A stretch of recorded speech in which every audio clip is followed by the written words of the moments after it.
Growing up, I was always the odd one out in my family. While my older brother Marcus inherited Dad's confidence and Mom's sharp tongue, I got their disappointed sighs and constant reminders that I wasn't quite measuring up. The family cabin in Lake Tahoe became the perfect symbol of this dynamic. A place where I was tolerated rather than welcomed, invited out of obligation rather than love. The cabin had been in our family for 3 generations, passed down from my grandfather to my father. It was a beautiful 2-story log structure with a wraparound porch, nestled among towering pines with a private dock stretching into the crystal-clear lake. Every summer, the extended family would gather there for what Mom called our sacred family tradition. But for me, it felt more like an annual reminder of exactly where I stood in the family hierarchy. Marcus, being the golden child, treated the cabin like his personal kingdom. He'd invite his college buddies, throw loud parties, and generally act like he owned the place. Meanwhile, I was expected to clean up after everyone, maintain the dock, and basically serve as unpaid staff. When I complained, Dad would give me his standard lecture about earning my place in the family and proving I deserved to be there. The breaking point came last September during what was supposed to be a family bonding weekend. I had just started my new job as a property acquisition specialist for a real estate investment firm, but my family saw it as just another entry-level position that proved I wasn't destined for greatness. Marcus, who worked in Dad's insurance agency, never missed a chance to remind everyone that he was building something substantial, while I was just shuffling papers for rich people. That Friday evening, I arrived at the cabin after a particularly grueling week of closing deals. I was looking forward to some quiet time by the lake, maybe catch up on some reading. Instead, I found the place packed with Marcus's fraternity brothers from college, all of them now in their 30s but still acting like they were 20. Empty beer bottles covered every surface, the sound system was blasting, and someone had apparently tried to grill inside the cabin, leaving scorch marks on Mom's antique dining table. "Oh look, the worker bee showed up," Marcus announced when he saw me. His friends laughed as he grabbed another beer from what I realized was my designated sleeping area, the couch. "Hope you brought your cleaning supplies because we're having a real party this weekend." I surveyed the damage quietly. "Where am I supposed to sleep?" "Figure it out," he shrugged. "Maybe there's room in the shed with the lawn equipment. Seems more your speed anyway." His friends erupted in laughter. I recognized most of them from previous gatherings, trust fund kids who'd never worked a real day in their lives but somehow felt entitled to look down on anyone who actually earned their money. The irony wasn't lost on me, but I'd learned long ago that pointing out ironies to my family only led to more humiliation. I spent that night in my car, parked at the far end of the driveway. The next morning, I woke to find one of Marcus's friends urinating on my hood while the others cheered him on from the porch. When I approached the cabin to use the bathroom, Marcus blocked the door. "Sorry, family only," he said with a smirk. "You can use the gas station down the mountain." "Marcus, I just need to."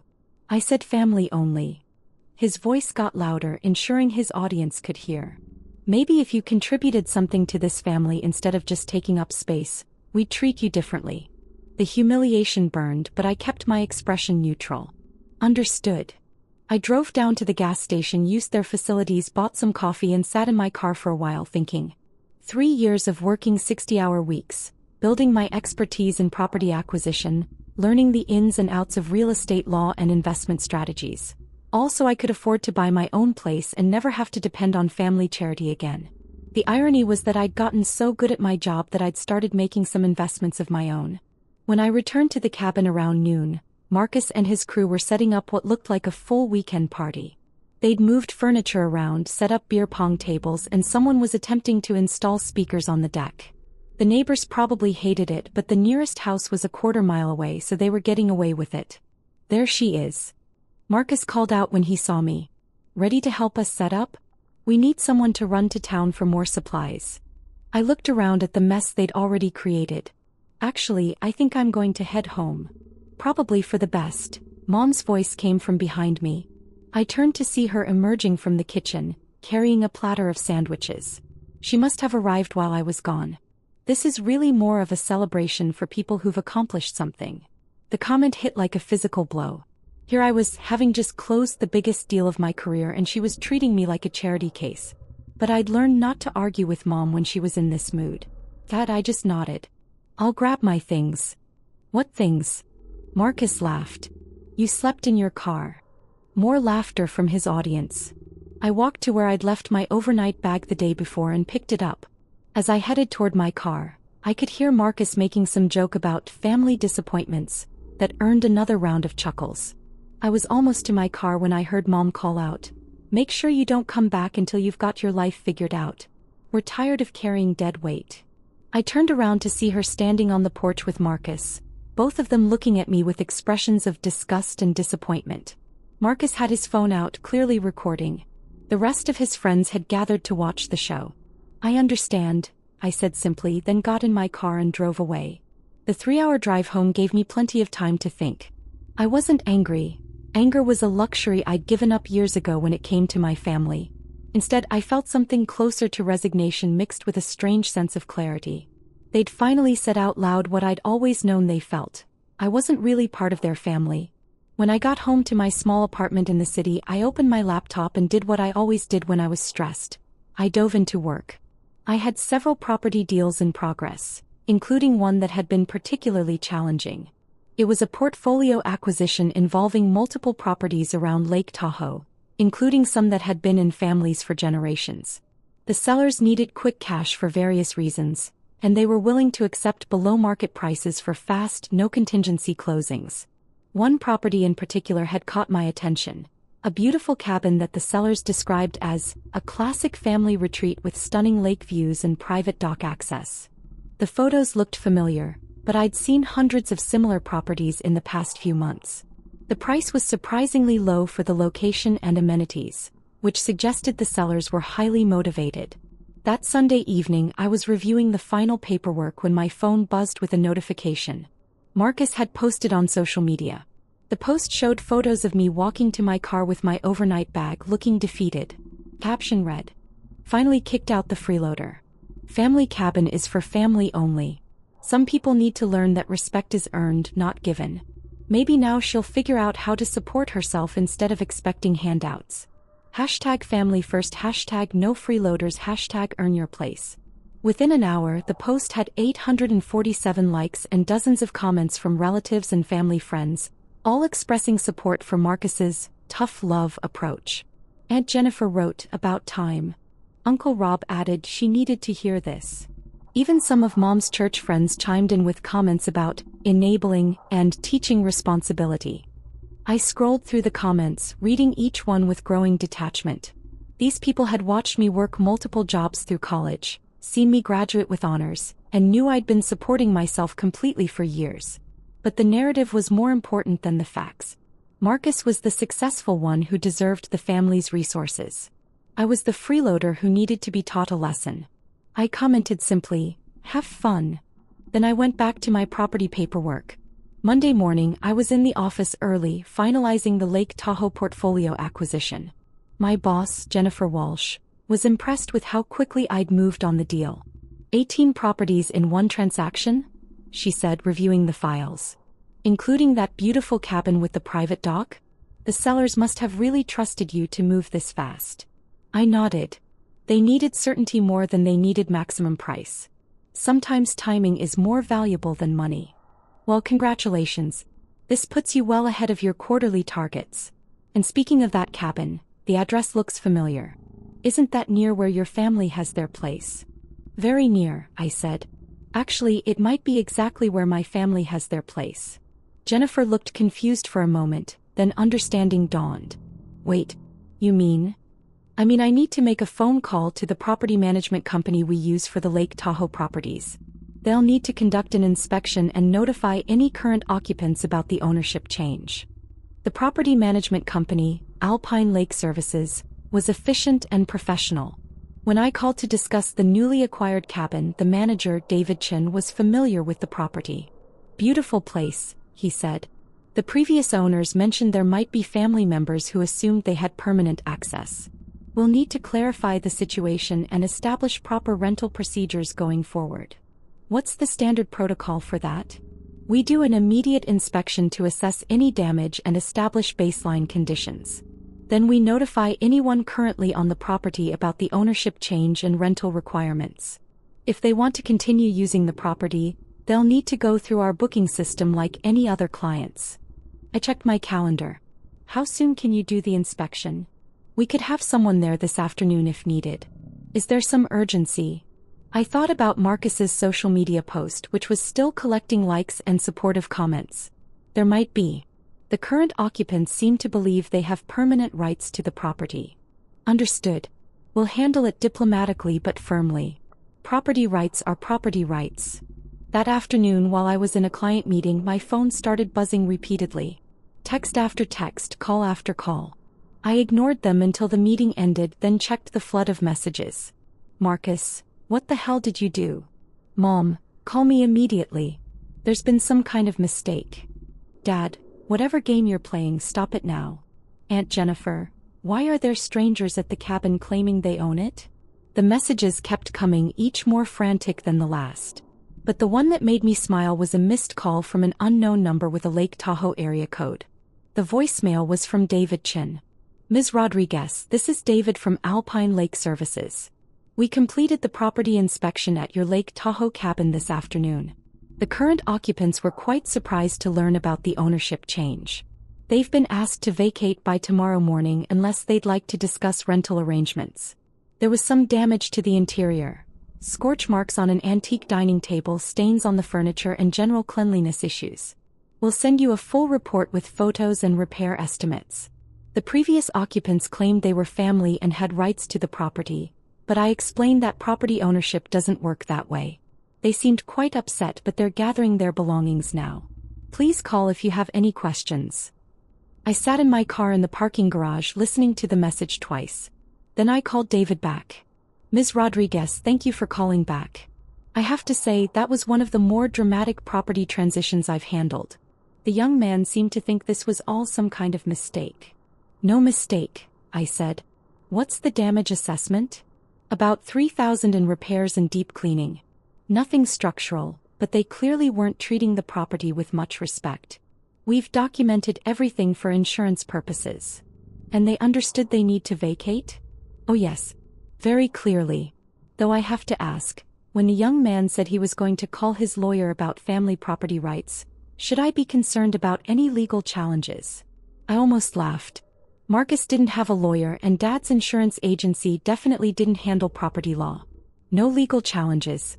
The sale was completely legitimate and I have all the documentation. They were never legal owners, just family members who assumed they had permanent access. Understood. We'll proceed with the standard protocols then. Would you like us to arrange for cleaning and repairs? Please do. And David? If any of them contact you claiming family rights or demanding access, refer them to our legal department. Of course. Congratulations on your new property, by the way. It's going to be beautiful once we get it properly maintained. After hanging up, I sat in my car for a few more minutes, processing what had just happened. 3 years of saving, investing, and building expertise in real estate had led to this moment. The family cabin that had represented everything I couldn't have, everything I wasn't good enough for, was now mine. My phone rang. Marcus, what did you do? His voice was shaking with rage. These people came to the cabin claiming they work for you. They said you bought it. That's impossible. Is it? Yes. It's been in our family for generations. Dad owns it. Dad sold it, along with 17 other properties. The previous owners needed quick cash for personal reasons. There was silence on the other end. Then, you're lying. The property management company should have given you their business card. You can call them if you have questions about the rental process. Rental process? What rental process? This is our family cabin. It was your family cabin. Now it's my cabin. If you'd like to use it, you'll need to book it through Alpine Lake Services like any other client. They offer competitive rates for the area. More silence. Then, in a voice I'd never heard from Marcus before, small and confused, How? How what? How do you own it? You work for, you don't have that kind of money. I could have explained about property acquisition, about investment strategies, about how being underestimated in negotiations was actually an advantage. I could have told him about the portfolio deal, about leveraging market knowledge and relationships to create opportunities. Instead, I said simply, I earned it. The line went quiet for almost a minute. Then Marcus said, this isn't over. Actually, it is. David has photos of the damage to the property. The repair bill is about $3,000. Your security deposit if you choose to rent in the future will need to account for your track record. I hung up. Over the next few hours, the calls and texts continued. Mom demanded to know how I could do this to family. Dad threatened to get lawyers involved, until I reminded him that he'd signed all the paperwork himself. He just hadn't bothered to ask who the buyer was. Various relatives weighed in with their outrage, but their leverage was gone. I owned the property now. Their opinions were just noise. The most telling message came from Aunt Jennifer, who'd been one of the most enthusiastic supporters of Marcus's social media post. Maybe we should talk about this like adults. I'm sure we can work something out that makes everyone happy. I didn't respond to any of them. Instead, I called David Chin back. I'd like to discuss the rental policies for the property. What are your most restrictive terms? Well, we can require significant security deposits, mandate professional cleaning both before and after stays, and implement strict policies about parties, noise, and property damage. We can also maintain a blacklist of guests who've proven problematic. Implement all of that. And David? Add Marcus Rodriguez, Tom Rodriguez, and Linda Rodriguez to the blacklist. Permanent ban. Understood. Should I note the reason? Property damage and failure to respect ownership rights. Consider it done. That evening, I poured myself a glass of wine and opened my laptop. Marcus's social media post was still there, but the tone of the comments had shifted dramatically. Someone had figured out what happened and word was spreading. The new comments were a mix of shock, confusion, and grudging respect.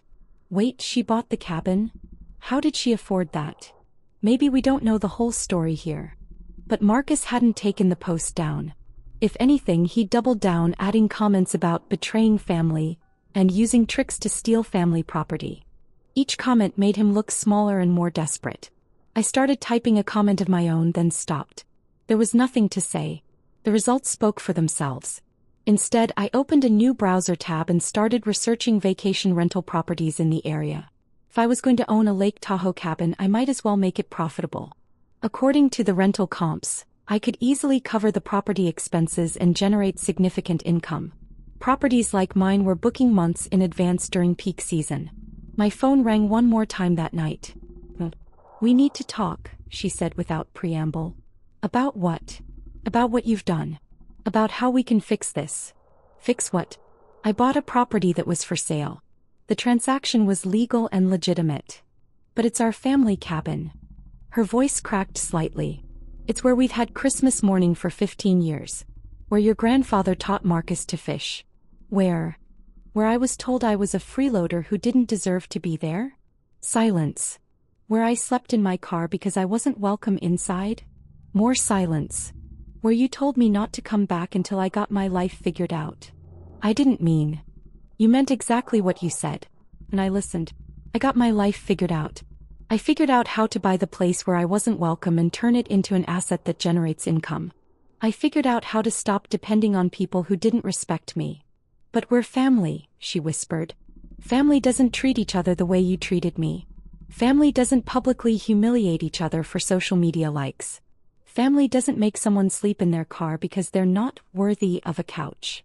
We can change. We can do better." I looked out my apartment window at the city lights below. Somewhere out there were dozens of properties I'd helped clients acquire, investments I'd made, deals I'd structured. A whole career built on understanding value and knowing when to walk away from bad deals. "Maybe you can," I said finally. "But that's not my problem anymore." I hung up and turned off my phone. The next morning, I woke to an email from David Chin with photos of the cleaned and repaired cabin. It looked beautiful, better than I'd ever seen it during family gatherings. Professional photographers were coming that afternoon to take listing photos for the rental platform. I also had 17 missed calls and 43 text messages. I deleted them without reading them. At work, Jennifer Walsh stopped by my office. "I heard about your Lake Tahoe property situation. Word travels fast in real estate circles. I hope there aren't any professional concerns." She smiled. "Are you kidding? You identified an undervalued asset, moved quickly to acquire it, and managed the transition professionally. It's exactly the kind of strategic thinking we want from our senior associates." Senior Associates? We've been discussing your promotion. The Lake Tahoe portfolio acquisition put you over the top. Congratulations, Senior Property Acquisition Specialist Rodriguez. Your new salary starts Monday. As she walked away, I realized I was smiling for the first time in days. Then my phone buzzed with a text from an unknown number. This is David from Alpine Lake Services. Thought you should know. We've had several calls from people claiming to be your family, demanding access to the property. I explained that they're on the restricted list. One young man became quite agitated and started shouting about family property rights and teaching lessons. I've documented everything and notified local law enforcement as a precaution.